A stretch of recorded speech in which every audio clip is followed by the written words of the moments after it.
Hi, everybody. This is Eddie. I'm going to do a market update for next week. So we finally got a rejection off the 200-day moving average. As you can see, this is the S&P 500. So it's been a really bullish run ever since this breakout on the bottom right here and breaking above the 50-day moving average. We went straight to 200, just what I thought we were going to do.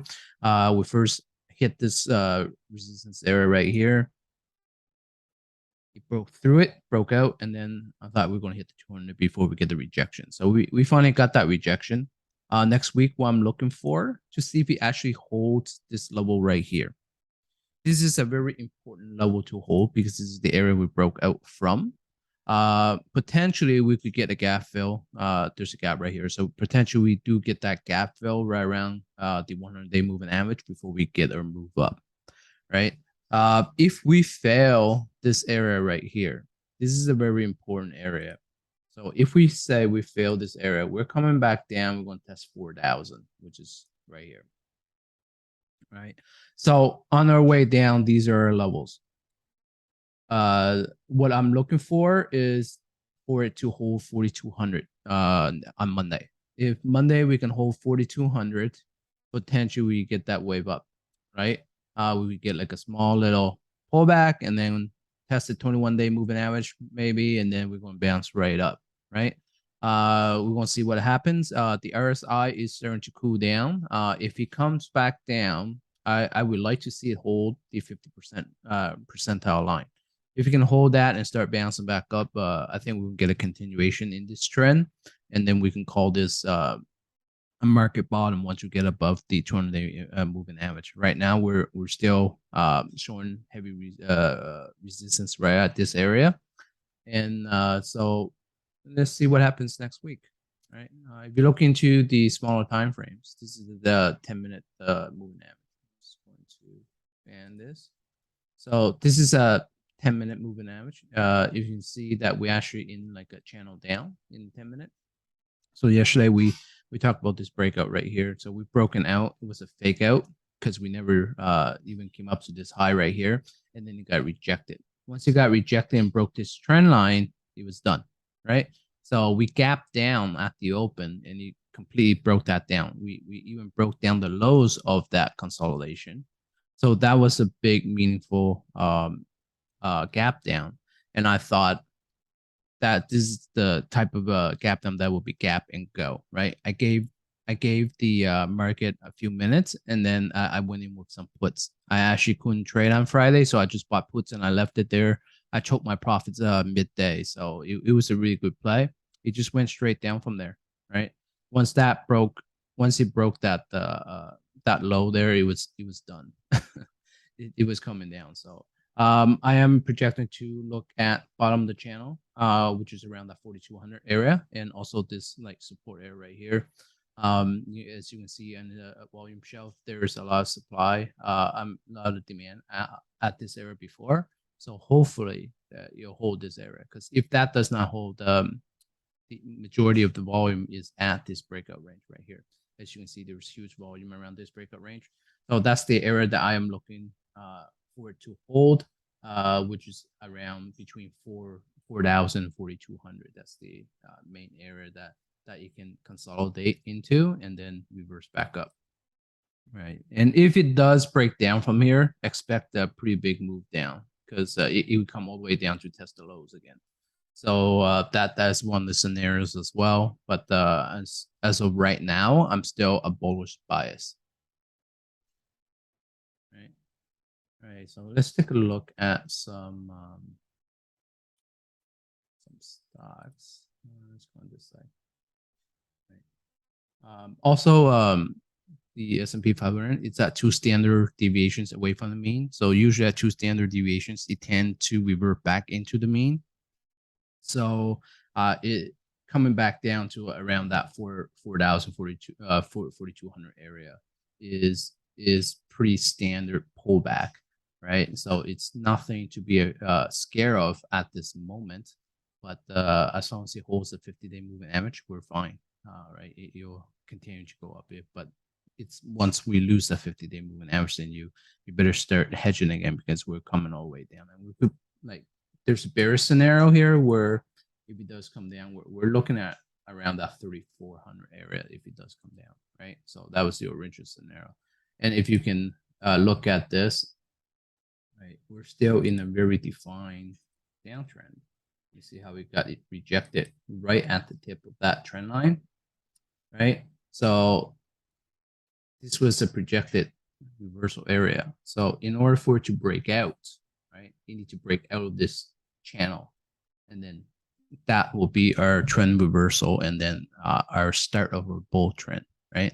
So there's an argument for both sides right now to be bullish or bearish. I tend to don't care. I just play the price action, right? So if we're going to go up, we need to break above that trend line. If it doesn't and we lose the 50, it's coming back down to the bottom part of the trend line. This is a megaphone type of a trend. So it started as small waves, and the waves got bigger and bigger, right? That's a megaphone trend line. And these tend to be very volatile. And they oftentimes they do mark as major tops that get blown off. But knowing like from historically with a midterm election, we tend to go up towards the end of the year. So I am a little bit biased that we will break out of this trend. But I mean, if it doesn't matter because I'm still majority cash. I actually closed out all my long positions on Friday once we lost that 8-day moving average right there. So I did close it out. Yeah, I will go back in once I see it hold, and then changes the trend back up, right? All right, so let's take a look at the Q. So Q should be very similar chart, right? It didn't quite make it up to the 200-day moving average, but it's the same trend, right? It start to come down. You want to see it hold this area right here. So let's say 315, and you want to make sure it holds that 50-day moving average at 300, right? So if it does come down, that's the area I'm looking at. So a 50% retracement from the start of this move is typical retracement for a trend to bounce back up. So pay close attention to around this 300 level to see if it actually holds.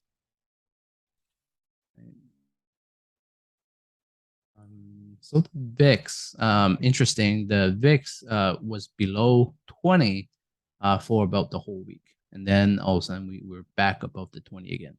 So if the VIX actually breaks above this trend line, this 21-day moving average, we would get a quick flush down in the indexes, right? So we are at the VIX is at a support area, as you can see. It's trying to hold this area, right? If it doesn't hold and start moving lower, like towards 15, you can project that we will start the bull trend, right? But if this, like I said, if this bounces off this level and we start trending back up towards the 25 area, you can see that we're going to get a little dip there in the markets, because the VIX tends to go the opposite direction of the index. It doesn't always, but majority, like 99% of the time, it does. So if this is starting to break out, that means a lot of people start hedging and they're projecting a down move from at the index. So this is one of the things that you should pay attention to next week as well. Maybe you want to set an alert. So maybe I'll add an alert right here. If it breaks above this area, then I'm gonna get an alert, and then potentially I'm gonna go for a little short play. Let's take a look at some stocks. Let's go with the FANGs again. So Apple was a leading stock. As you can see, Apple went all the way up towards the highs. So that's a pretty big statement, right? When I talked about this before, like down here saying, if Apple breaks that 200, the index will slowly start coming back up towards that area. So Apple right now is very overbought. It's way extended, and it's ready for a pullback. So if Apple pulls back, comes towards around that 150, 155, and it holds, that would be a good time to buy some Apple leap calls, right? If it actually holds the area, I would go into Apple. As you can see, Apple is a leading indicator for the stocks, because that's the area where a lot of people go in for safety with growth, right? So that's why they choose Apple. That's a lot of institutions go for Apple, a lot of retailers go for Apple. So Apple tend to lead the market out of bear trend. So if it actually holds and then it start reversing, it's not a bad play to get some Apple leaps. Apple leaps are actually not that expensive. It's fairly low volatility stock, so they tend to pay out pretty good if you get a big move like this. Right. AMD. So AMD, it looked like it was making a cup handle, and it still kind of is, right? But if it breaks that 50-day moving average, is no longer valid. Actually, if it breaks this low right here, it's no longer valid. So, like I said last week, they did lower their guidance, and same with some other chip companies as well. So you don't know if there's going to be another leg down for semiconductors or not. And semiconductors usually is the leading sector for a bull market. So this kind of with the guidance kind of messed up the trade a little bit. I was thinking because this was the area that I was going to go heavy into if we do break out of this downtrend. So I might still do it. If you can break out this 200-day moving average, there's still some room for it to go up. I don't know if it'll go up like this, but it might still kind of like stag up, right? So there still could be a trade there. If it comes down to around that 90 range, I'm gonna start selling puts around that 70 range to take some shares. That's my trading plan for AMD. Amazon. So Amazon hit that major top right here at the 200-day. Is kind of a predictable range that it was going to go to. There is a gap right here, a really big one that needs to get filled. I don't know if it will or not. If it's going to be strong, it should stay above this gap right here. It should stay around that 132 area and not penetrate into the gap. If you penetrate into the gap, it's going to fill the gap, right? So pay close attention to this area. I'm going to set my alert right there. I did have some Amazon puts at 120. I choked that off on Friday for profit. I was going to just keep it and take the shares, but the way that this chart looks in a potential gap fill, that'll be right at that 120. And I don't want to take that risk. So I'm just going to take it off. And then if it does come down to around this 130, if it doesn't hold, it's going to come down to 120 anyways. And that's when I'm going to take some shares and sell some puts low price as well for some income. But we'll see if he holds right. If he does hold right here, then I'll go back into it. All right. So let's go to Google. So Google right here, it broke below this breakout range. It went for this top right here and it failed, right? So you see that it hit this level and failed, and then we break back down. So that's actually a pretty bearish sign. I'm looking forward to hold the 50-day moving average right here. I did close out my leap on Google as well. I usually don't tend to take them out with these small moves, but just because we're still in a bear market, I don't really want to take the chance. I'm just going to lock in my profit. And then if it does hold right here, I'll go back into it, right? So it's no big deal. Just that at this point in time in the market, I tend to go defense first, right? Meaning risk management. So I tend to get a little more sensitive on that side, just because we in the past couple of years just been very hard to trade on the bull side, right? So I want to be more cautious, and then once we get out of this bear trend, that's when I will start deploying the real money, right? Right now it's just little bits of everything, a little bit here, a little bit there, and then just to nibble the market to see how it goes.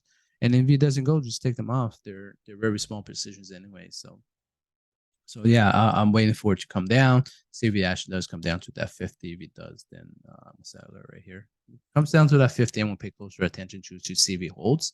And then if it does hold, I'll go back into it. Microsoft, same thing, right? Microsoft, all of these FANG stocks, very similar charts because they're a big part of the index. So when the index goes down, obviously these will go down with it. So, yeah. So for Microsoft, I am looking at this area right here around that 275, 82. So let's call it 276. 275, 276 area. If it does come down right there, that's the area it needs to bounce. If it goes below it, there's this area right here that needs to hold, which is around the 50-day moving average, right? That would be the area that I would be looking this range right here. It's always that range, it's never an exact spot. So around this range, I'm going to look to see if he holds. If he holds, it's a higher low for still, and then we're going to make a higher high, right? And then get out of this downtrend. So that's what I'm looking for. And it is towards the end of the year. September is going to be a huge month because FOMC is coming out, and that's going to have a big impact on the direction that we're going to go to, right? So a pullback towards this area, towards FOMC, is kind of expected, right? So if it does pull back towards FOMC, and then we get a surprise there, we're going to either break down or a big bounce up, right? If FOMC was good, we're going to get that rally towards the end of the year, right? It's going to be a big FOMO rally. It's going to be fast and furious, right? So if that's what happens, you really want to be in the market, right? And you want to deploy some of that cash, right? I don't know what's going to happen next year, but I just know that from October towards January, it's usually 3 really good months to trade, right? So like you wait all year for those 3 months to profit off, right? Like in 2020, those 3 months I made almost 6 folds my account in 2020 because everything was working, everything was breaking out, everything was technically sound, and like all the technicals were working, right? So, but I don't think this is going to be that type of year. But if it does go, there's a lot of people shorting this market, so a big short squeeze is possible. Nvidia, it's having a really hard time at this area right here around that 200. So, and like I said, their earnings are coming up. So let's see what we're going to say around earnings. They did lower their guidance a bit, so it might be priced in, and then we might get a pop. If it does, this is your target up here, 230. This is the area that is probably going to go to if it breaks up. If it breaks down, it's coming back down to the lows. So let's see what happens around earnings. Right. Tesla lost 900 on Friday. It's still a cup and handle pattern. As you can see, there's the cup, there's the handle, right? At the handle, there's this little range, right? This is the range that you trade. So it's below the range, it's no longer valid. If it breaks above the range, it's gonna go up here to finish the cup and the move up to the highs. That's usually what it does on these cup and handle patterns. If they break up, they tend to go to the highs and they make new highs, right? And to measure the cup, you just take the distance from here to the breakout range, and that's how you can measure the cup. So this is a stock that you really want to watch, because if it breaks out here, it's going to go really fast. It's going to be fast and furious, right? Because Tesla, they tend to move very fast on the breakouts. As you can see right here, there's this big wedge right over here, and then a big huge breakout, right? So let's see what happens. So far, it actually looks very bullish. It is still in a very defined downtrend. So if you take tops right here, right, you can see that we're still in the downtrend. And then if it does break out here, there's some resistance around that. That's probably going to be at 1,000, right, to be the upper part of that range. So let's say it's at 1,000. That's going to be heavy resistance as well, a big psychological area. But once it breaks above 1,000, it can go back to the highs very quickly. All right. Yeah, so a lot of the growth names are coming back down because all the meme stocks are coming back down, right? Once the meme stocks start coming back down, you can expect those high growth names to do the same because they tend to like travel in the group, right? It's all social media. There's a lot of retail money going to those type of names. So if the meme stocks start crashing down, it scares all those people away, and then they'll sit in the sidelines. And till the setup, till somebody else start going YOLO on it again, and then they'll put their money back in for a big ride up. So let's take a look at that PPPY. So I did kind of day trade this a little bit. and then we get 3 really big gap down days. I wish I shorted this. I was going to short this, and I didn't. I shorted AMC, which did well as well. And I short with options. I don't short the actual stock because that's just suicide. So I bought some options, like some puts on AMC. But I was trying to trade the shares on this intraday. It didn't work out. I was just playing for fun. It didn't work out. I actually lost a little bit of money. So they didn't get the momentum that I thought it would. So as you can see, it went up, and then once we start losing that range, I kind of got out for a small loss. So let's look at AMC. So AMC, I was looking at this triangle, and then when you and then I went short on it. I bought some puts. I sold some on the first day that I bought it because I made money on the first couple of days, and then I trimmed some, and then left some on there. And now I trimmed a little too early. Completely got out at 20 because I thought I might hold this area right here. Didn't, kind of lost it. So yeah, I don't know if there's going to be another wave up, because sometimes when they do these pumps, as you can see, they pump up, they let it die, and then they get like a second pump to make a lower high, and then and then start trending all the way back down. So I don't know if it's going to do that, because last time it did a little pop as well, and then just died, right? So maybe this is another one of those scenarios where it just pop and die, but we'll see what happens. Anyways, that's it for this week. Please like and subscribe. I just want to let you guys know I have a day trading course coming up in September 19th. It will be weekdays in the evenings.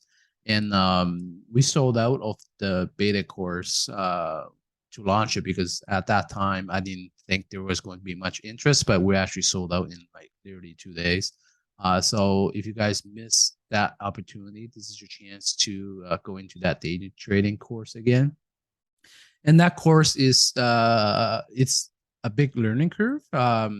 It's a little bit more intense because we're literally going in and out of the stocks in minutes, but the process is pretty simple. It's more of a psychology type of trading, because it's all in your mind. If you have a strong mindset, you can day trade, because the technicals are pretty good, and usually you only want to trade the first hour or two, and then you go on with your day, right? So it's a really good course, and I do some live trading in that course as well. So if I'm done trading for a day, I would go on live stream, and then I would walk you through the setups and the trades that I would be doing at that moment in time.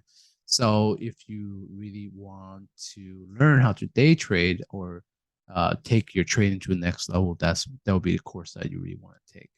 And you could the links in the description below. Anyway, I'll see you guys in Discord. You guys in next week. Talk to you guys later.